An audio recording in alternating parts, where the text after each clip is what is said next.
ഉണ്ടാവും. പിന്നെ കയ്യിൻ്റെ അവിടെയൊക്കെ ഉണ്ടായിരുന്നു ഓരോരോ പാട് വരിക, അങ്ങനെ നീരൊക്കെ ഒലിക്കുക, ഭയങ്കര ഭയങ്കര പ്രശ്നമായിരുന്നു.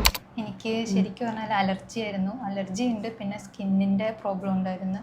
അപ്പോൾ ഒരുപാട് ഡോക്ടേഴ്സിനെ കാണിച്ച്, അപ്പം സ്കിന്നിൻ്റെ ആണെന്ന് എഴുതിയിട്ട് സ്കിന്നിൻ്റെ കുറേ ഡോക്ടേഴ്സിനെ കാണിച്ചു. എന്തായിരുന്നു ബുദ്ധിമുട്ട് എന്ന് പറഞ്ഞാൽ എനിക്ക് തുമ്മലുണ്ടായിരുന്നു, സ്കിന്നിൻ്റെ ഇവിടെയൊക്കെ ഭയങ്കര ചൊറിച്ചിലുണ്ടാവും, പിന്നെ കയ്യിൻ്റെ അവിടെയൊക്കെ ഉണ്ടായിരുന്നു ഓരോരോ പാട് വരിക, അങ്ങനെ നീരൊക്കെ ഒലിക്കുക, ഭയങ്കര ഭയങ്കര പ്രശ്നമായിരുന്നു. തുമ്മലും ചുമയും ഭയങ്കര ഭയങ്കര മോശമായിരുന്നു.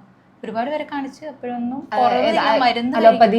അതെ അതെ, എല്ലാം ഇംഗ്ലീഷ് കാണിച്ചിട്ടുണ്ട്, എല്ലാം കാണിച്ചിട്ടുണ്ട്. അപ്പൊ ആയുർവേദം കാണിച്ച് എല്ലാം കാണിച്ചിട്ടുണ്ട്. മരുന്ന് ഒരുപാട് കഴിക്കുന്നുണ്ട്, കഴിക്കുമ്പോ ഒന്ന് കുറയും. എത്ര കാലമായിട്ടുള്ള അസുഖമായിരുന്നു? ഒരുപാടായിട്ടുണ്ട്. ഞാനിപ്പോ 10ാം ക്ലാസ്സിൽ പഠിക്കുമ്പോൾ എനിക്ക് തോന്നുന്നു ആ ടൈമിലാണ്.